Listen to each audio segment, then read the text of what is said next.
नमस्कार दोस्तों, आप सभी का स्वागत है आपके अपने YouTube चैनल डियर गुरुजी 2.0 पर। जैसा कि दोस्तों आप सभी को पता है कि सुबह की डोज में आपको जो है पॉलिटी की एक थ्योरी की क्लास चलती है, ठीक है, जो आपको सुबह 7:30 बजे मिल जाती है। तो दोस्तों इस पर मैंने काफ़ी क्लासेस ले चुका हूं जो अलग अलग टॉपिक पर हैं।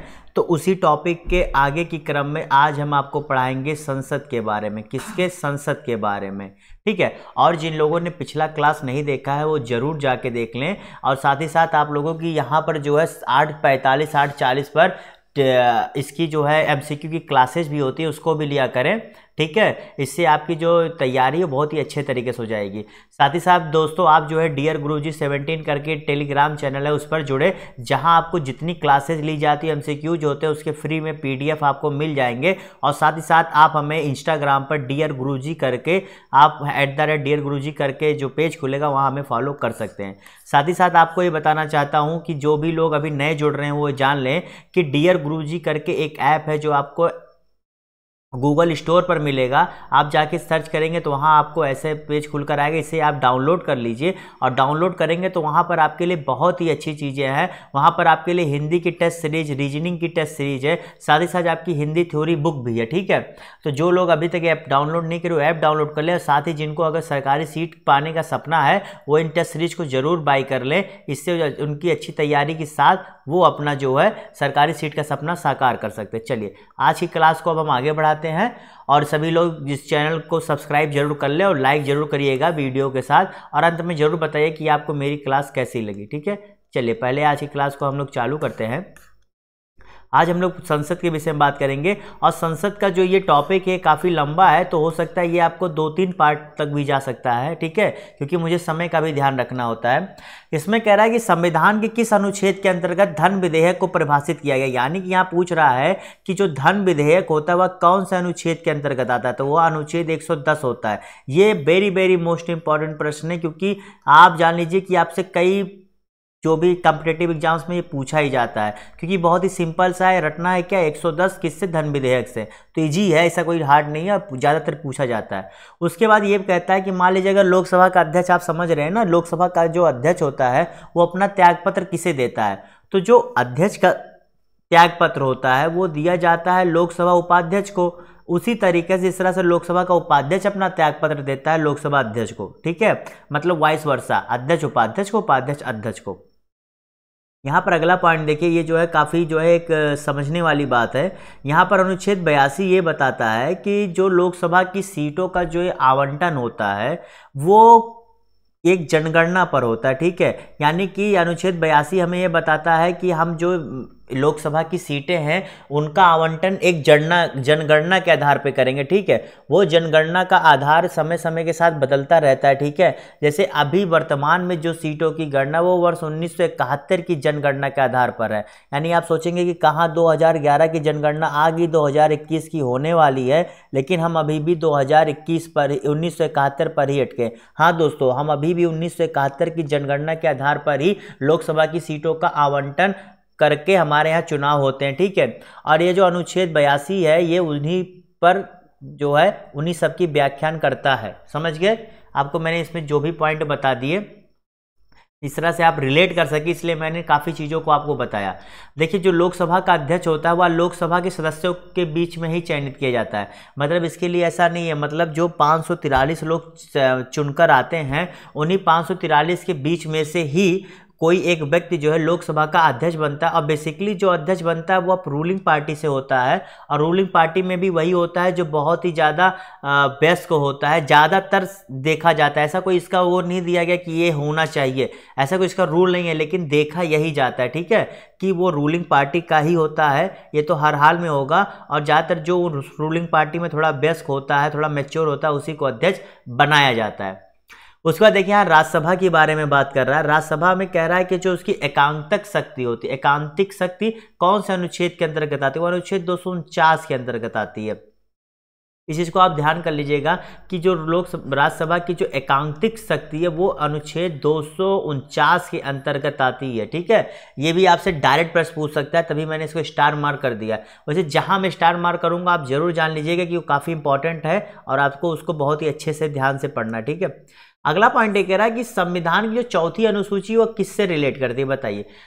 आप जानते हैं कि हमारे संविधान में कितनी सूचियां, चलिए कमेंट बॉक्स में बताइए कि टोटल सूचियां कितनी हैं भारतीय संविधान में, ये आपको बताना है। और यहाँ पर ये कह रहा है जो चौथी अनुसूची है वो राज्यसभा में स्थानों के आवंटन से संबंधित है। स्थानों का आवंटन से मतलब यह है कि किस राज्य को कितनी लोकसभा राज्यसभा की सीटें मिलेगी। जैसे आप देखेंगे अन्य अन्य राज्यों में राज्यसभा की सीटें अलग अलग हैं। आप उदाहरण के लिए अगर आप देखें कि आपका ये एक उत्तर प्रदेश में सीटों की संख्या अलग है, आप महाराष्ट्र चले जाएंगे वहाँ पर सीटों की संख्या अलग है, और साथ ही साथ अगर आप बिहार जाएंगे तो वहाँ सीटों की संख्या अलग है। मतलब इनमें लोकसभा के आधार पर जिस हिसाब से सीटें हैं उसी की एक जो है रेशनैलिटी के आधार पर राज्यसभा की सीटें भी दी जाती है, ठीक है। मतलब कहीं भी एक यूनिफॉर्मिटी नहीं है, इस चीज़ को आप ध्यान में रखिएगा। अगला पॉइंट कह रहा है कि लोकसभा में सदस्यों की अधिकतम संख्या कितनी हो सकती है। देखिए संविधान में कहा गया है कि अधिकतम संख्या हम जो है 552 ही रख सकते हैं, ठीक है। लेकिन अभी हमारी कितनी है, 500, शायद मेरे ख्याल से 43 या 45 है, ठीक है, जिसमें से 2 चयनित होते हैं और 543 जो है चुनकर आते हैं, ठीक है। तो 552 से अधिक जो है हमारे लोकसभा की सीटें नहीं हो सकती, ऐसा जो है संविधान में लिखा गया है, ठीक है। अगला पॉइंट कह रहा है कि भारतीय संविधान के अंतर्गत संसद के सदस्यों के विशेषाधिकारों तथा उन्मुक्तियों को कौन सा एक प्रावधान निर्धारित करता है। देखिए ये भी आपका जो है मोस्ट इंपॉर्टेंट पॉइंट है। जो अनुच्छेद 105 है वह यह विषय पर चर्चा करता है जो संसद के सदस्य होते हैं उनको विशेषाधिकार मिला होता है, ठीक है, और कुछ चीज़ों में उनको जो है एक प्रिविलेज मिला होता है। जैसे विशेषाधिकार ये होता है कि वो कहीं पर आने जाने के लिए या संसद में आने जाने का एक विशेषाधिकार। इम्यूनिटी माने उन्हें कई चीज़ों में अगर वो संसद में है तो उन्हें गिरफ्तारी नहीं की जा सकती। मतलब काफ़ी चीज़ों में जो है इन्हें काफ़ी इम्यूनिटीज प्राप्त है। तो वो आपके किस चीज़ से संबंधित है, वो आपके अनुच्छेद 105 से संबंधित है। ये इंपॉर्टेंट पॉइंट है इसलिए मैंने स्टार मार्क कर दिया। फिर बता रहा हूँ जहाँ जो स्टार मार्क कर रहा हूँ इंपॉर्टेंट पॉइंट से उन्हें आपको बहुत ही ध्यान से पढ़ना है। अगर आपको क्लास अच्छी लग रही हो तो लाइक जरूर कर दें और फटाफट सब्सक्राइब भी करते चलें। उसके बाद कह रहा है कि लोकसभा और राज्यसभा की गण पूर्ति सदन की कुल सदस्य संख्या के 1/10 से संख्या से होती है। गण पूर्ति का मतलब होता है कोरम। कोरम मतलब होता है कि इतने लोगों की उपस्थिति अनिवार्य है। अगर इतने लोग उस समय उपस्थित नहीं हैं तो यानी कि सदन की कार्रवाई नहीं चलेगी। वो संख्या कितनी है, 1/10, ठीक है। ये भी काफ़ी अच्छा है, ये भी इससे भी आपको डायरेक्ट प्रश्न पूछे जाते हैं कि सदन की जो संसद की कोरम कितनी होती है। संसद में आपका क्या आ गया, लोकसभा राज्यसभा दोनों आ गया, वहाँ कोरम यानी गणपुत्री कितनी होती है, कुल संसद सदस्यों का 1/10। मान लीजिए 545 है आपका लोकसभा का, तो 545 का 1/10 कितना होगा, यानी कि करीब 55 लोग अगर उपस्थित नहीं हैं लोकसभा में तो सदन की कार्रवाई नहीं चलेगी। इस चीज़ को आप ध्यान में रखिएगा, ठीक है। और यहाँ पर जो सभापति होता है उसे काउंट नहीं किया जाता है, ठीक है। ये 55 का मतलब ये नहीं कि 54 + 1, 55 + 1 अलग से होता है, वो होता है वो सभापति जिसे लोकसभा का अध्यक्ष होता है। और इसके बाद कह रहा है कि देखिए ये सब प्रश्न जो है हर कॉम्पिटेटिव एग्जाम से पूछा, आप लेखपाल ही देंगे या कोई भी तरह के एग्जाम देंगे वहाँ से बहुत ऐसे डायरेक्ट क्वेश्चन आते हैं कि राज्यसभा के सदस्य बनने के लिए न्यूनतम आयु कितनी है, वो है 30 वर्ष। और राज्यसभा सदस्य में अधिकतम कितनी सदस्य संख्या हो सकती है, 250। लोकसभा में भी मैंने बताया कितनी थी, 552। राज्यसभा में कितनी है, 250। और लोकसभा के लिए निर्वाचित होने की आयु कितनी है, 25 वर्ष। राज्यसभा के लिए निर्वाचित होने की आयु कितनी है, 30 वर्ष, ठीक है। इस चीज़ को मैं इसलिए बता दे रहा हूँ कि आप लोग रिलेट करेंगे तो कन्फ्यूज नहीं होंगे, वरना आप वहाँ नीचे पढ़ेंगे तो फिर आपको थोड़ा कन्फ्यूजन होने लगेगा। तो 30, 25, 250, 552। उसका देखिए संसद के किस सदन का अध्यक्ष उसका सदस्य नहीं होता है। यहाँ अगर आप लोग उपराष्ट्रपति वाला मेरा जो मैंने पढ़ा है अगर पढ़े होंगे तो आपको ये प्रश्न बहुत ही आसानी से हो जाएगा कि होता ये है कि जो उपराष्ट्रपति का चुनाव होता है वो जो है बेसिकली इसलिए होता है कि वो जो राज्यसभा का सभापति के तौर पर अपने सारे कामकाज करेगा, ठीक है। पद तो उसका जो है उपराष्ट्रपति के पद पर चुना जाता है, लेकिन उसका जो सारा कार्यकाल होता है या पूरे काम करने की जो मेन पर्पज होता है वो होता है कि वो राज्यसभा का सभापति के रूप में कार्य करता है, ठीक है। उसी के आधार पर उसे जो है वेतन भत्ता सब मिलते हैं। ये उपराष्ट्रपति मैंने बहुत अच्छे से बताया हुआ है, यहाँ पर आप पढ़ ही रहे हैं कि क्या होता है। उसके बाद भारतीय संविधान को कौन सा अनुच्छेद संसद को अंतर्राष्ट्रीय समझौतों को लागू करने के लिए विधि निर्माण करने की शक्ति प्रदान करता है। इसका मतलब ये है कि मान लीजिए जो भारत देश अंतर्राष्ट्रीय स्तर पर कुछ समझौते करता है, ठीक है, तो उसको विधि निर्माण, उससे संबंधित अगर कोई विधि बनाना, विधि माने कानून बनाना हो, तो आप किस अनुच्छेद के अंतर्गत आता है? वो आता है अनुच्छेद 253। मान लीजिए जैसे भारत ने एक समझौता किया था, जैसे आप ये ले लीजिए ह्यूमन राइट्स पर, तो ह्यूमन राइट्स पर उसने समझौता किया, अब उस पर अगर विधि बनाना है तो वो अनुच्छेद 253 के अंतर्गत ये बातें आती हैं कि अनुच्छेद 253 आपको बताता है कि अगर आपने कोई से समझौता किया है तो आप उस पर जो है विधि बना सकते हैं। ठीक है, ठीक है, हर पॉइंट को थोड़ा मैं जानबूझ कर एलिब्रेट कर रहा हूं जिससे आपके अंदर कुछ शब्दों के लिए कंफ्यूजन ना रहे, आप एकदम वेरी क्रिस्टल क्लियर हो जाए, मैं ये चाहता हूं। अगला पॉइंट कह रहा है कि भारतीय संसद में राष्ट्रपति और संसद के दोनों सदन सम्मिलित होते हैं। ये देखिए मैंने आपको शुरू से बताता आ रहा हूं कि जहां संसद आता है उसमें जो है राष्ट्रपति आता है, लोकसभा आता है और राज्यसभा आता है। ठीक है, यानी कि संसद के 3 भाग होते हैं, क्या? राष्ट्रपति, लोकसभा, राज्यसभा। ये मैंने आपको अभी तक लगभग हर वीडियो में ये बातें बताई, आपको याद भी हो गया होगा, ऐसा उम्मीद है। उसके बाद ये भी कह रहा है कि लोकसभा में जो राज्यसभा सीटों का आवंटन जो सन 1971 की जनगणना के आधार पर हुआ, जो मैंने आपको पहले ही बताया, वो किस अनुच्छेद से संबंधित है? अभी आप ऊपर पढ़ ही चुके हैं, किस अनुच्छेद से संबंधित है बताइए, आप लोग कमेंट बॉक्स में बताइए। चलिए मैं दिखा भी देता हूं जिससे जो है आप लोग को कन्फ्यूजन ना। अनुच्छेद 82, अनुच्छेद 82 के अंतर्गत जो कहता है कि जो है एक जनगणना के आधार पर होगा, और कौन सी जनगणना है? वो 1971 की है। ठीक है, तो जो अनुच्छेद 82 कहता है उसके अंदर क्या है कि हम लोग किसी जनगणना करेंगे, और जो प्रेजेंट टाइम में 1971 की जनगणना के आधार पर जो अभी सीटों का आवंटन है वो कितने वर्ष तक के लिए अभी जो है, तो वो वर्ष 2026 तक के लिए अभी यथावत है, यानी कि 2026 तक अभी कोई चेंजेस नहीं आने वाले हैं। जब 2026 की बाद वाले चुनाव होंगे तब उसमें जो है सीटों में कोई बदलाव देखा जा सकता है। ऐसा जरूरी नहीं है कि हो, वो डिपेंड करता है कि समय की ज़रूरत क्या हो। जैसे अभी काफ़ी समय से बता दिया गया कि हम लोग 1971 से चल रहे हैं, हो सकता हो कि उस समय ज़रूरत पड़ेगी तो करेंगे, नहीं ज़रूरत होगी नहीं करेंगे, लेकिन ये है कि अभी 2026 तक तो यही सीट की आवंटन रहने वाली, इस चीज़ को आप दिमाग में नोट कर लीजिए। अब देख लीजिए जो इंपॉर्टेंट संसद से संबंधित अनुच्छेद है मैं उन्हें बताऊंगा और उसका यहीं पर आपको तुरंत रिवीजन भी करा दूंगा। बस आपको क्या करना है, खुले दिमाग से एकदम फिर से एकदम ध्यानमग्न होकर बैठ जाइए, और जो भी अनुच्छेद है मैं उसके बारे में बताऊंगा पूरी विस्तृत तरीके से, आपको बहुत ही ध्यान से सुनना है। ठीक है, चलिए चालू करता हूं। पहला अनुच्छेद जो 79 है, 79 बात करता है संसद का गठन, यानी कि संसद का गठन कैसे होता है। गठन माने आप जान गए कि क्या होगा, कैसे होगा। ठीक है, कि संसद में क्या क्या होंगे, जैसे राज्यसभा होगा, लोकसभा होगा, राष्ट्रपति होगा, तो ये संसद का गठन हो गया। उसका राज्यसभा की संरचना, अब राज्यसभा की संरचना अनुच्छेद 80 से, अनुच्छेद 80 राज्यसभा की संरचना से मतलब क्या है कि कितने सदस्य होंगे, साथ ही साथ वहां पर मतलब कैसे कामकाज होगा, इन सब चीज़ों का मतलब राज्यसभा की संरचना से हो गया। फिर लोकसभा की संरचना वही चीज़, सदस्य कौन होंगे, कैसा सभापति क्या करेगा, उसका कामकाज कैसे होगा, इन सबसे संबंधित क्या है अनुच्छेद 81।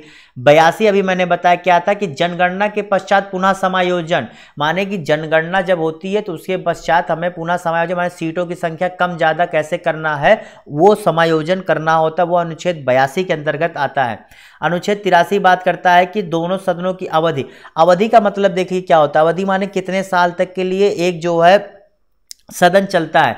तो आपको मैं बेसिकली बता देना चाहता हूं कि जो लोकसभा होता है 5 साल के लिए, जो राज्यसभा होता है वो कभी जो है भंग नहीं होता, वो सतत चलता रहता है। ठीक है, लेकिन उसमें जो है हर 3 साल के बाद जो है उसमें कुछ लोग हर 3 साल 2 साल के बाद उसमें कुछ लोग जो है रिटायर होते रहते हैं और नए लोगों की नियुक्ति होती रहती है। ठीक है, सिर्फ आपका जो लोकसभा है वो आपका क्या होता है, भंग होता है। फिर अनुच्छेद 84 कह रहा है कि सदस्यता के लिए अर्हता, कि मतलब अगर आपको संसद का सदस्य बनना है तो आपके पास क्या क्या अर्हता होनी चाहिए। जैसा कि मैंने आपको राष्ट्रपति, उपराष्ट्रपति ये सब बता दिया है, इसको मैं जब आपको संसद को और पढ़ाऊंगा तो इसमें आप देखेंगे कि सदस्यता के लिए क्या क्या चीज़ें जरूरी होती है। जैसे लोकसभा के लिए आपको 25 साल का होना जरूरी है, राज्यसभा के लिए 30 साल का होना जरूरी है। ऐसे बहुत से पॉइंट है, वो किससे संबंधित है, अनुच्छेद 84 जो सदस्यता के लिए बात करता है। अब अनुच्छेद 85 जो है वो संसद के सत्र, सत्रावसान एवं विघटन, माने कि सत्र, जैसे कि आप जानते हैं कि संसद का 3 सत्र चलता है। सत्रावसान माने कि जो 3 चल रहे हैं इसमें बीच में कितना जो है छूट होगा। ठीक है, कितना समय का अवकाश होता है। विघटन माने कि कब जो है संसद पूरी तरीके से खत्म हो गई, जैसे जब 5 साल का चुनाव होता है 5 साल बाद तो उसके बीच में संसद भंग हो जाए तो उसे विघटन कहते हैं। ठीक है, फिर अनुच्छेद 86 ये कहता है कि राष्ट्रपति का सदनों को संबोधित सदा संदेश दे। आप देखते होंगे जब भी जब भी जो है नया बजट सत्र चालू होता है तो आप देखते हैं वहाँ पर जो है राष्ट्रपति का भी भाषण होता है, या फिर जब नई सरकार चुनकर आती है तो वहाँ पर राष्ट्रपति का भी भाषण होता है। तो वही जो है अनुच्छेद 86 ये कहता है कि राष्ट्रपति का सदनों को संबोधित तथा संदेश देने का अधिकार, मतलब जो है अगर जो ये राष्ट्रपति वहाँ पर जो आके अपना भाषण देता है अभिभाषण, वो अनुच्छेद 86 की वजह से ही देता है, वहाँ से उसे शक्ति प्रदान होती है। अनुच्छेद 87 कहता है कि राष्ट्रपति का विशेष संबोधन, ठीक है, विशेष संबोधन के बारे में बात कर रहा है। फिर अनुच्छेद 88 है, वो ये कह रहा है कि सदनों के संबंध में मंत्रियों और महान्यायवादी के अधिकार। अभी मैंने कल ही आपको महान्यायवादी के बारे में बताया हुआ है, ठीक है, वहाँ अटॉर्नी जनरल की बात हो रही है। और मंत्रियों के अधिकार क्या होते हैं, मतलब जो हमारे मंत्री होते हैं संसद में उन्हें, और जो महान्यायवादी अटॉर्नी जनरल होते हैं उन्हें क्या क्या अधिकार होते हैं, उसके बारे में अनुच्छेद 88 में विस्तृत से चर्चा की गई है। अनुच्छेद जो 89 है उसमें जो राज्यसभा का सभापति और उपसभापति के विषय में चर्चा की गई है। यह सभा का सभापति कौन होता है, भारत का उपराष्ट्रपति। उपसभापति कौन होता है, ये भी जो है राज्यसभा के सदस्यों द्वारा ही चुना जाता है, ठीक है। अनुच्छेद 90 जो है वो राज्यसभा के उपसभापति के पद की रिक्त त्यागपत्र तथा पद से हटाया जाना, मतलब मैंने अभी आपको बताया जो उपसभापति होता है वो राज्यसभा के सदस्यों के बीच से ही चुना जाता है। और मान लीजिए अगर उसकी रिक्ति हो जाए या वो त्यागपत्र देना चाहे या उसे पद से हटाना हो, इन सभी चीज़ों पर अगर कुछ भी आपको जानकारी चाहिए तो आप डायरेक्ट अनुच्छेद 90 पढ़ेंगे। अनुच्छेद 90 के अंतर्गत आप इन सभी चीज़ों के बारे में जानकारी हासिल करेंगे। अनुच्छेद 91 ये कहता है कि जो सभापति होता है उसके कर्तव्यों का निर्वहन तथा सभापति के रूप में कार्य करने की उपसभापति तथा अन्य व्यक्ति की शक्ति। आप समझिए, मान लीजिए सभापति नहीं होते तो उपसभापति क्या करता है, सभापति की जगह लेता है। किसका, उपसभापति सभापति की जगह लेता है। तो उस समय वह जो है सभापति के तरीके से कार्य करता है। कभी कभी क्या होता है, उपसभापति नहीं होता है तो उसके स्थान पर कुछ अन्य लोग भी उसी जो सदन राज्यसभा सदन के ही सदस्य होंगे, उन्हीं लोग जो है सभापति के पद पर भी आकर काम करते हैं। सभापति का पद का मतलब ये होता है कि जो संसद की पूरी राज्यसभा की कार्यवाही होती है उन्हीं के द्वारा संचालित की जाती है, ठीक है। तो ये यानी कि सभापति के क्या क्या कर्तव्य होते हैं वो जानना हो, या उपसभापति के द्वारा सभापति का कर्तव्य अगर निर्वहन किया जाता है या किसी अन्य व्यक्ति द्वारा जो सभापति के कर्तव्य का निर्वहन किया जाता है, इन सब बारे में आपको जो है जानने को मिलेगा अनुच्छेद 91 में। अब अनुच्छेद 92 ये कहता है कि जब राज्यसभा के सभापति और उपसभापति को पद से हटाने का संकल्प विचाराधीन हो तब उसका पीठासीन ना होना। देखिए अनुच्छेद 92 ये कहता है कि मान लीजिए राज्यसभा का जो सभापति या उपसभापति जो भी हैं, अगर उनके खिलाफ कुछ ऐसा काम किया जा रहा है कि उन्हें सदन से मतलब उन्हें पद से हटाने के लिए एक हिसाब से महाभियोग चल रहा है, महाभियोग मतलब उन्हें पद से हटाया जा रहा हो, तब जो है वो पीठासीन माने होता है कि तब वो संसद की कार्रवाई चला सकते हैं कि नहीं। इस हिसाब के लिए अनुच्छेद 92 जो है विस्तृत चर्चा करके हमें जानकारी देता है, ठीक। यानी कि अनुच्छेद 92 बताता है कि राष्ट्रपति उपराष्ट्रपति के खिलाफ जब सभापति और उपसभापति के, माफ करिएगा यहाँ सभापति उपसभापति होगा, मैं गलती से राष्ट्रपति बोल दिया, के खिलाफ जो है अगर उन्हें कोई ऐसा चीज चल रहा उन्हें हटाने के लिए तो पीठासीन नहीं हो सकते, यानी कि वो संसद का जो कार्रवाई है वो नहीं चला सकते, ठीक है। आगे बढ़ते हैं। अनुच्छेद 93 बस कुछ ही और बचे हुए हैं, ज़्यादा नहीं है। अनुच्छेद 93 ये कहता है कि लोकसभा का अध्यक्ष तथा उपाध्यक्ष, ठीक है, मतलब वही चीज़ आप जान गए कि लोकसभा का अध्यक्ष जो है सदन द्वारा चुना जाता है, उपाध्यक्ष भी सदन द्वारा चुना जाता है, जो उन्हीं के बीच का होता है लोकसभा का। फिर अनुच्छेद 94 कहता है कि अध्यक्ष तथा उपाध्यक्ष पद की रिक्त त्यागपत्र और पद से हटाया जाना। समझ गए, वही जैसे सभापति के चर्चे संबंधित है, यहाँ पर 94 लोकसभा संबंधित है। 95 है कि लोकसभा उपाध्यक्ष तथा किसी व्यक्ति का लोकसभा कर्तव्य पद से निर्वहन की शक्ति, मतलब वही चीज है ना कि मान लीजिए अगर जो उसका अध्यक्ष ना हो तो उपाध्यक्ष या किसी अन्य व्यक्ति द्वारा जब वो अध्यक्ष के रूप में कार्य करता है तो उसके कर्तव्यों का निर्वहन की शक्ति का जो अधिकार होता है वो अनुच्छेद 95 से मिलता है उसे, ठीक है। अनुच्छेद 96 कहता है जब लोकसभा या उपसभा मतलब लोकसभा अध्यक्ष या जो उसका उपाध्यक्ष होता है अगर उसके खिलाफ कोई भी महाभियोग जैसा चीज चल रहा हो तो वो पीठासीन ना होना, मतलब वहां बैठकर तब संसद की कार्रवाई नहीं चला सकता, ठीक है। अनुच्छेद 97 कहता है कि उपसभापति तथा अध्यक्ष और उपाध्यक्ष के वेतन भत्ते, माने कि जो लोग, जैसे आप जान कि राज्यसभा में सभापति उपसभापति होते हैं, लोकसभा में अध्यक्ष तथा उपाध्यक्ष होते हैं, ठीक है। तो इन लोगों की जो वेतन शक्ति होती है वो इन्हें अधिकार जो मिला है वो अनुच्छेद 97 से मिला हुआ है कि इनको कितना वेतन दिया जाएगा और किस हिसाब से इनको जो है इनके वेतन साथ साथ इनको क्या क्या भत्ते मिलेंगे। भत्ता और वेतन अलग चीज़ है, आप लोग जानते होंगे। वेतन आपको फिक्स होता है, भत्ते होते हैं जो आपको अलाउंसेस कहा जाता है कि आपको रहने के लिए क्या मिलेगा, आपको आने जाने के लिए, टेलीफोन के लिए, आपको अन्य चीज़ों के लिए क्या क्या मिलेगा, वो भत्ते में आता है, ठीक है। तो वेतन तो एक फिक्स इनकम होती है, भत्ते डिपेंड करता है अलग अलग चीज़ों पे, ठीक है। वो अनुच्छेद 97 संबंधित है। अब अनुच्छेद 98 जो है वो संसद का सचिवालय। आप सचिवालय के बारे में जानते ही होंगे कि जो पूरे कामकाज का एक हिसाब से देखा जाए तो सचिवालयों के द्वारा ही पूरे कामकाज की हर चीज़ तय की जाती है, ठीक है। बस उस पर अंतिम मुहर सभापति या अध्यक्ष द्वारा लगाया जाता है। अनुच्छेद 99 कहता है सदस्यों द्वारा शपथ या प्रतिज्ञान। मैंने आपको मतलब पिछली बार से बताता रहा हूँ कि अगर संवैधानिक पद पर कोई भी व्यक्ति जाता है तो उसे शपथ जरूर लेनी पड़ती है, ठीक है। तो यहाँ पर वो शपथ लेने के बारे में पूरी चर्चा अनुच्छेद 99 के अंतर्गत की गई है कि उसे शपथ लेना है तो शपथ में उसे क्या क्या लेना है, क्या क्या बोलना है, यह अनुच्छेद 99 में जो है बताया गया है। और अनुच्छेद 100, ठीक है, अनुच्छेद 100 जो है बात करता है कि दोनों सदनों में मतदान रिक्तियों के होते हुए सदनों की कार्य करने की शक्ति, माने कि अगर मान लीजिए दोनों सदनों में मतदान हो रहा है या रिक्तियां माने कुछ खाली पड़ा हो, फिर भी जो है सदनों की कार्य करने की शक्ति तथा गणपूर्ति माने कोरम, जो मैंने पहले बताया, समझ गए। माने कि अगर कोई सीट खाली है और फिर भी आप या कुछ मतदान हो रहा है तो किस हिसाब से होगा और उसका क्या कोरम होगा, इसके संबंधित क्या है अनुच्छेद 100। अनुच्छेद 101 क्या है, स्थानों का रिक्त होना।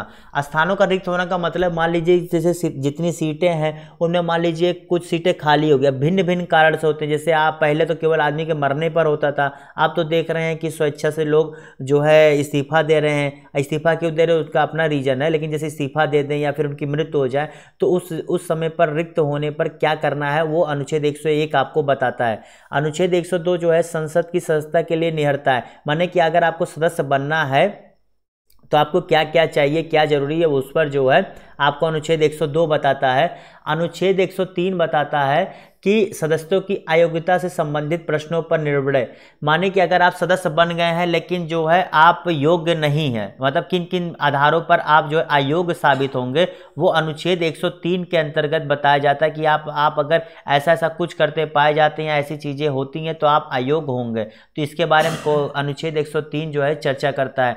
अनुच्छेद 104 ये कहता है कि जो अनुच्छेद 99 के अंतर्गत शपथ या प्रतिज्ञान करने से पहले आहर्त ना होते हुए अथवा निर्हित किए जाने पर भी सदन में बैठने पर, देखिए बेसिकली अनुच्छेद 104 ये कह रहा है कि अगर आप सदन में बिना शपथ लिए अगर आप संसद की कार्रवाई में भाग लेते हैं तो आपको जो है या मतदान करते हैं, भाग लेते हैं या मतदान करते तो आप पर दंड लगाया जाएगा। ये हमारे संविधान में कहा गया है। यानी कि पहले अगर आप आए तुरंत आगे पहले शपथ लीजिए तब भाग लीजिए, लेकिन अगर आपने शपथ नहीं लिया फिर भी आप भाग ले रहे हैं तो आप पर दंड लगाया जाएगा, जो आपको अनुच्छेद 104 के अंतर्गत आता है, ठीक है।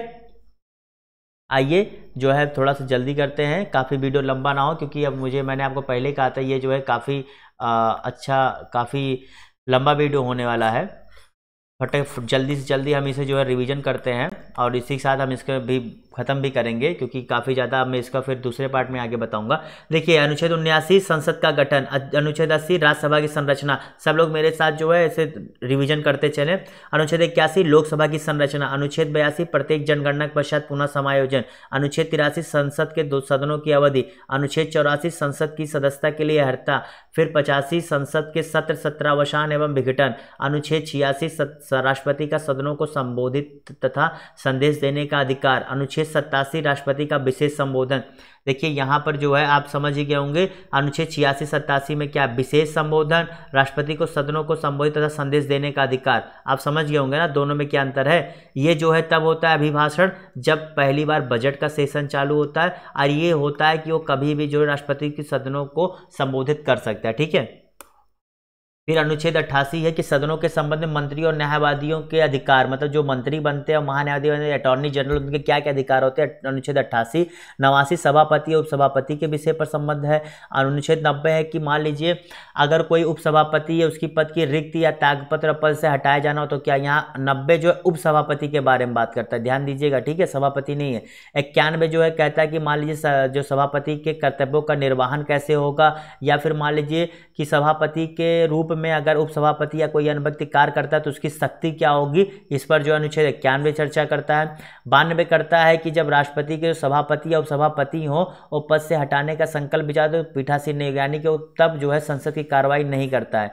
93 लोकसभा अध्यक्ष उपाध्यक्ष से है। 94 मतलब आप ये मान के चलिए कि जो आपका यहाँ से क्या नाम है 89 से लेके 92 तक आपका राज्यसभा से है, 89 से 92 तक राज्यसभा से है, और 93 से लेकर आपका जो है 96 तक ये आपका जो है लोकसभा से, ठीक है। इस चीज़ को ऐसे कहीं नोट कर लीजिए, इससे आपको एक जिस्ट मिल जाए कि हाँ इतने से इतना लोकसभा, इतने इतने राज्यसभा, ठीक है।